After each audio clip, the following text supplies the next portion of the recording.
എന്താ വിശേഷം? അപ്പ അറിഞ്ഞില്ലേ?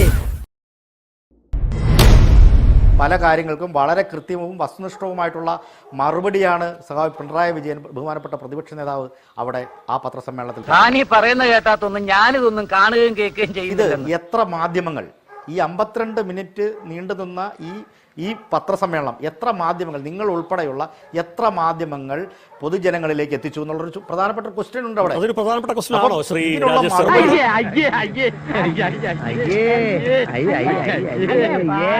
തീർച്ചയായിട്ടും പ്രധാനപ്പെട്ട പ്രശ്നമാണ്. പ്രതിപക്ഷ നേതാവ്, കേരളത്തിന്റെ പ്രതിപക്ഷ നേതാവാണ് സംസാരിക്കുന്നത്. വി ഡി സതീശൻ പറഞ്ഞ പല കാര്യങ്ങളെയും എണ്ണമിട്ട് വളരെ വസ്തുനിഷ്ഠമായിട്ട് അതിന് മറുപടി പറയുകയാണ്. ഇത് കേരളം അറിയണ്ടേ?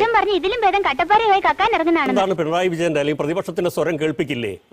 എന്താണ് ഡൽഹി മോഡലിലാണോ ഇവിടെയും മാധ്യമങ്ങൾ നോക്കി? ഇതിലൊരു വസ്തുത മനസ്സിലാക്കണം. ആ സമയത്ത് ഇവിടെ നമ്മൾ ഫുട്ബോൾ മത്സരം ലൈവ് ടെലികാസ്റ്റ് കൊടുത്തോണ്ടിരിക്കുകയല്ല. സാറിനെ ഇൻസൾട്ട് ചെയ്താ നമുക്ക് വളരെ വിഷമം. ആ സമയത്ത് എന്താണ് നടന്നത്? ഇന്നലെ കൃത്യമായി ഞാൻ അതിന്റെ ടൈം ലൈൻ എടുത്തു വെച്ചിട്ടുണ്ട്. കൃത്യമായി 11:26 പിണറായി വിജയൻ അദ്ദേഹം മീഡിയയെ കാണാൻ നിൽക്കുന്നത്. 11 മണിക്കാണ് കോഴിക്കോട് റെയിൽവേ സ്റ്റേഷനിലെ പ്രധാനപ്പെട്ട റെയിൽവേ സ്റ്റേഷന്റെ ഒരു ക്ലോക്ക് ടവർ തകർന്നു വീഴുന്നു. മറന്നിട്ടൊന്നുമില്ല. അയ്യോ, എന്ന് ഞാൻ ഓർക്കണില്ല, നീ ഓർക്കുകയല്ല. ആ വിവരം 11:28 ഞങ്ങളുടെ റിപ്പോർട്ടർ അപ്ഡേറ്റ് ചെയ്തിട്ടുണ്ട്. എന്നിട്ടും നിങ്ങൾ പറയുന്ന പ്രകാരം ഏറ്റവും കൂടുതൽ കാണിച്ച ചാനലുകളിൽ ഒന്ന്, എന്റെ പേര് മനോരമ ന്യൂസ് എന്നാണ്, 8 മിനിറ്റ് എന്നാണ്. ഞാൻ വിചാരിക്കുന്നത് സത്യം പറഞ്ഞ ആ സമയത്ത് 8 മിനിറ്റ് പോലും പിണറായി വിജയന്റെ വാർത്താ സമ്മേളനം അല്ല കൊടുക്കേണ്ടതെന്നാണ്. രാഘവൻ പറഞ്ഞത് വാസ്തവം. എനിക്ക് തോന്നുന്നത് ഒരുപക്ഷെ അവിടുന്ന് പെട്ടെന്ന് വിവരങ്ങൾ വരുന്നുള്ള താമസം കൊണ്ടാണ്. അല്ലല്ല, ഒരു മിനിറ്റ് നാട്ടിൽ നടക്കുന്ന ഏറ്റവും അടിയന്തര പ്രാധാന്യമുള്ള വിഷയങ്ങളാണ് സാർ ലൈവായി ടെലികാസ്റ്റ് ചെയ്യുക. പിണറായി വിജയൻ ഇക്കാര്യം പറഞ്ഞു. അത് ഇന്നലെ നമ്മൾ വാർത്തയാക്കിയിട്ടുണ്ട്. ഇന്നും ചർച്ച ചെയ്യാണ്. ഇന്നലത്തെ എല്ലാ വാർത്തകളും, ബ്രേക്കിംഗ് ന്യൂസ്, നമ്മുടെ വാർത്തകളിലൊക്കെ പിണറായി വിജയൻ ഈ ചോദിക്കുന്ന ചോദ്യങ്ങളൊക്കെ വാർത്തയായി. ഈ 52 മിനിറ്റ് വാർത്താ സമ്മേളനം കൊടുത്തില്ല എന്ന് പറയുന്നത് തീർത്തും അയുക്തിയാണ്. എന്റെ കാര്യം ഞാൻ ഏറ്റു. ഒരു കാരണവശാലും അത് ഉന്നയിക്കാൻ പാടില്ലാത്താണെന്ന് ഞാൻ ഉറച്ചു വിശ്വസിക്കുന്നു. കാരണം ആ ദിവസം ഒരു വർക്കിംഗ് ഡേയിൽ ഒരു റെയിൽവേ സ്റ്റേഷനിൽ താളം തെറ്റിയവർ എത്ര കണക്കിന് ആളുകളാണ്, 100 കണക്കിന് ആളുകളാണ് ഇന്നലെ വഴിയിലായി പോയത്. എപ്പോ വരെ? പാതിരാത്രി വരെ. പെരുമ്പാമ്പ് വിഴുങ്ങി അവന്റെ തലയില് 100 കണക്കിന് സഞ്ചരിക്കുന്ന യാത്രക്കാർ, 1000 അവരുടെ ബന്ധുക്കൾ, സിബ്ലിങ്സ്, അവരുടെ റിലേറ്റീവ്സ് തുടങ്ങിയ ആളുകളൊക്കെ പ്രതിസന്ധിയിലായ ഒരു പ്രശ്നം വരുമ്പോ ഏത് മാധ്യമ പ്രവർത്തന പാഠമാണ് സാർ നിങ്ങൾ ഞങ്ങളെ പഠിപ്പിക്കാൻ വരുന്നത്? കൊടുക്കണ്ട എന്നല്ല പറയുന്നത്. ഏതെങ്കിലും തരത്തിലുള്ള അടിയന്തര പ്രാധാന്യമുള്ള ലൈവ് ടെലികാസ്റ്റുകൾ കൊടുക്കണ്ട എന്നുള്ളതല്ല അതിന്റെ അർത്ഥം. അതിന്റെ പിന്നിലെ രാഷ്ട്രീയത്തെ സംബന്ധിച്ചാണ് ഞാൻ പറയുന്നത്. അല്ലല്ല, അതുകൊണ്ട് തന്നെ അത് കൊടുത്തില്ല, 52 മിനിറ്റ് കാണിച്ചില്ല എന്ന് പറയുന്നത് ജനാധിപത്യ വിരുദ്ധമായിട്ടുള്ള ആരോപണം കൂടിയാണ്. ശ്രീ രാജേഷ് ചെറുപ്പാൻ, മനസ്സിലായില്ല?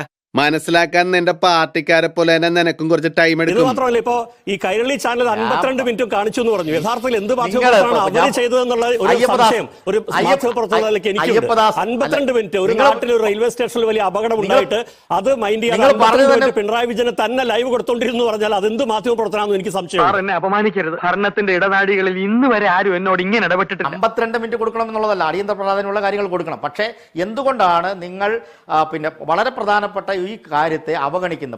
അവഗണിച്ചില്ല എന്നുള്ളതാണ് എന്റെ പോയിന്റ് സാർ. എറിഞ്ഞാൽ കൊള്ളില്ലാത്തത് തിരിച്ചെടുക്കും. എവിടെ ഇതൊരു നടക്ക് പോണ ലക്ഷണില്ല. ഞാൻ ഇവന്റെ 2 വാങ്ങിച്ചിട്ടേ പോവുള്ളൂ. എറിഞ്ഞാൽ കൊള്ളില്ലാത്ത ആയുധം തിരിച്ചെടുക്കൂ. ഇത് നിൽക്കില്ല. ഈ വാദം അങ്ങനെ ഉന്നയിക്കണം. അല്ല നിൽക്കും. അത് നിൽക്കുന്നതുകൊണ്ടാണല്ലോ പറയുന്നത്. അത് നിങ്ങൾ ഇങ്ങനെ നിരന്തരം ഇങ്ങനെ ചോദിച്ചോണ്ട്, ഇത് നമ്മൾ ചോദിക്കുന്ന ഒരു ചോദ്യമാണ്. ഇത് ഏതെങ്കിലും രാഷ്ട്രീയ പാർട്ടിയുടെ, ഏതെങ്കിലും പ്രത്യേക രാഷ്ട്രീയ പാർട്ടിയുടെ ആയിട്ട് ബന്ധപ്പെട്ടിട്ടുള്ള ഒരു പത്രസമ്മേളനമല്ല. കേരളത്തിന്റെ പ്രതിപക്ഷ നേതാവാണ് സംസാരിക്കുന്നത്. പറ്റിപ്പോ മായമോ ഇല്ലാത്ത നല്ല കൃത്യം കക്ഷികളാ. കേരളത്തിന്റെ മുഖ്യമന്ത്രി പറഞ്ഞ പല വിധത്തിലുള്ള ആരോപണങ്ങൾക്ക് മറുപടിയാണ് പറയുന്നത്. അത് കേരളം ശ്രദ്ധിക്കേണ്ടതാണ്. കേരളം ശ്രദ്ധിക്കും. എനിക്ക് അറിയാൻ മേലാത്തോണ്ട് ചോദിക്കുക. കേരളം അത് ശ്രദ്ധിച്ചു. ഈ വാർത്താ സമ്മേളനം മുഴുവൻ സമയം കൊടുക്കാത്തതുകൊണ്ട് അത് ശ്രദ്ധിക്കാതെ പോയിട്ടില്ല എന്ന് മാത്രമാണ് എന്റെ പോയിന്റ്. അങ്ങ് അതിൽ നിൽക്കാതെ നമ്മൾ ചർച്ച ചെയ്യുന്ന വിഷയത്തിലേക്ക് വരും. എനിക്കൊന്നും അറിയാൻ മേലടോ, എന്റെ തല ചുറ്റുന്നു. അതിലെന്ത് മെറിറ്റ്, അത് ഉന്നയിക്കുന്ന എന്ത് മെറിറ്റ് ആണ്? ആ വിഷയം എവിടെയാണ് പ്രാധാന്യത്തോടെ ചർച്ച ചെയ്യപ്പെടാതെ? ഇന്നലെ ഈ സമയത്ത് പിണറായി വിജയൻ ചോദ്യങ്ങളാണ് ഈ പോയിന്റ് ഞാനിത് ചർച്ച ചെയ്തത് സാർ. അതുകൊണ്ട് അത് ഹൈലൈറ്റ് ചെയ്യപ്പെടാതെ പോയിട്ടില്ല. അങ്ങ് അത് വിടും. അത് വിട്ടു. കാരണം ഇതിന്റെ രാഷ്ട്രീയം, നമ്മൾക്ക് ഈ രാഷ്ട്രീയത്തെ സംബന്ധിച്ചാണ് ഞാൻ പറയാൻ ശ്രമിച്ചത്. നിങ്ങളെ സംബന്ധിച്ചിടത്തോളം ആ രാഷ്ട്രീയത്തെ സംബന്ധിച്ച് നിങ്ങൾക്ക് പറയാൻ താല്പര്യമില്ല. ഏത് രാഷ്ട്രീയത്തെ? ഒരുപാട് കള്ളങ്ങൾ കൊണ്ട് ഈ ഒരു വിശദീകരണം ഇനി ഇവിടെ വേണ്ട. നമ്മുടെ ഗവൺമെന്റ് എന്തൊക്കെ ജനങ്ങൾക്ക് കൊടുത്തു? കൂടുതലും വാഗ്ദാനങ്ങളാ കൊടുത്തത്. ഒരു സർക്കാരിന്റെ ഏറ്റവും പ്രാഥമികമായിട്ടുള്ള ജോലി എന്താണ് ശ്രീ വിനു? ജനങ്ങളുടെ പണം സംരക്ഷിക്കുക, പൊതുമുതലിന്റെ ദുരുപയോഗം തടയുക, ചട്ടങ്ങൾ കൃത്യമായിട്ട് പാലിക്കുന്നുണ്ട് എന്ന് ഉറപ്പുവരുത്തുക, ഒരാളിനോടും അമിതമായിട്ടുള്ള താല്പര്യം കാട്ടാതിരിക്കുക. എന്തോ കുത്തി പറയുന്ന പോലെ എനിക്ക് ഫീൽ ചെയ്യുന്നുണ്ട് കേട്ടോ. കുത്തിയില്ലല്ലോ, കുത്താൻ പോണല്ലേ ഉള്ളൂ. ഒരാൾക്കും വഴിവിട്ട് സഹായങ്ങൾ ചെയ്തു കൊടുക്കാതിരിക്കുക, അധികാരം ദുർവിനിയോഗം ചെയ്യാതിരിക്കുക, നികുതി പിരിവിൽ വീഴ്ച വരുത്താതിരിക്കുക. ഇതൊക്കെയാണ് ഏറ്റവും മിനിമം ചെയ്യേണ്ടത്. നിന്നെ ഇതിനൊന്നും കൊള്ളുകയില്ലെന്ന് നീ വീണ്ടും വീണ്ടും തെളിയിച്ചിരിക്കുകയാണ് എന്റെ വിജയം. ഇതിനൊക്കെ അപ്പുറത്തേക്ക് ഏറ്റവും പ്രാധാന്യത്തോടു കൂടി പറയാൻ കഴിയുന്നത് സംസ്ഥാനത്തിന്റെ താല്പര്യം സംരക്ഷിക്കുക എന്നുള്ളതാണ്. ഈ എണ്ണം ഇട്ട് പറഞ്ഞിരിക്കുന്ന 5-8 കാര്യങ്ങളിൽ ഒരെണ്ണമെങ്കിലും ഉറപ്പുവരുത്തുന്നതിന് പിണറായി വിജയനോ അബ്ദുറഹ്മാനോ കഴിഞ്ഞു. സ്പോൺസറിനെ തെരഞ്ഞെടുക്കുന്ന കാര്യത്തിൽ തുടങ്ങുകയാണ് ഈ അടിസ്ഥാനപരമായിട്ടുള്ള വീഴ്ച. ഒരു തരത്തിലുള്ള ടെൻഡർ ഇല്ലാതെ, കോമ്പറ്റീറ്റീവ് ബിഡിംഗ് ഇല്ലാതെ, ഒരു പൊതു ഇവന്റ്, അതും സർക്കാരിന്റെ പല ഫെസിലിറ്റിയും ഉപയോഗിച്ചുകൊണ്ട് നടത്തുന്ന ഒരു ഇവന്റ് ഒരു താല്പര്യമുള്ള, അതായത് അവർക്ക് താല്പര്യമുള്ള ഒരു സ്വകാര്യ കമ്പനിക്ക് നൽകുന്നു എന്ന് പറയുന്നത് റൂൾസ് ഓഫ് ബിസിനസിന്റെ അടിസ്ഥാന തത്വങ്ങൾക്ക് വിരുദ്ധമാണ്. ഈ റൂൾസ് ഓഫ് ബിസിനസ് എന്ന് പറയുന്നത് നിങ്ങൾക്ക് സമയം കിട്ടുമ്പോൾ ഫ്രീ ടൈമിൽ വായിച്ചു നോക്കാൻ വേണ്ടിയിട്ടല്ല, മറിച്ച് അത് ഇംപ്ലിമെന്റ് ചെയ്യുന്നതിന് വേണ്ടിയിട്ടാണ്. ഒരു കാര്യം മനസ്സിലാക്കണം, ഈ തടി മണ്ണോ മാത്രം പോരാ, മൂള വേണം. KFI-യുമായിട്ട് കരാർ ഉണ്ടാക്കുന്നു. ആ കരാറിൽ സർക്കാരിന് യാതൊരു വിധത്തിലുള്ള ഒരു ബാധ്യതയും അതിലില്ല. എന്നിട്ടും ഇവിടെ അബ്ദുറഹ്മാൻ കത്തയക്കുമ്പോൾ സർക്കാരിന്റെ കോൺട്രാക്ച്വൽ ഒബ്ലിഗേഷനെ നിങ്ങൾ മൈൻഡ് ചെയ്തില്ല എന്ന് AFA-യോട് പറയുകയാണ്. ഈ പാടിന്റെ പുറകിൽ ഒരുപാട് കഥകളുണ്ടല്ലേ ഈശോ മറിയ ഔസേപ്പേട്ട. അതായത് സർക്കാർ ഭാഗമല്ലാത്ത, സർക്കാർ പ്രതിനിധി ഒപ്പിട്ടിട്ടില്ലാത്ത ഒരു കരാറിൽ സർക്കാരിന് കോൺട്രാക്ച്വൽ ഒബ്ലിഗേഷൻ ഉണ്ട് എന്നൊക്കെ പറയാനായിട്ട് ശ്രമിക്കുന്ന ഭൂലോക വങ്കത്തരം പറഞ്ഞിരിക്കുന്ന മന്ത്രിയാണ് അബ്ദുൾ. നേരത്തെ ഇവിടെ സൂചിപ്പിച്ചു, ഈ ടൂർ പ്രൊഡൻഡർ എന്ന് പറയുന്ന ഒരു കമ്പനി, അവർ വിദേശത്ത് നിന്ന് ഏതെങ്കിലും തരത്തിലുള്ള അന്വേഷണം നേരിടുന്നുണ്ടോ, അവർക്കാണ് പണം കൊടുക്കുന്നത് എങ്കിൽ അവരുടെ ബാക്ക്ഗ്രൗണ്ട്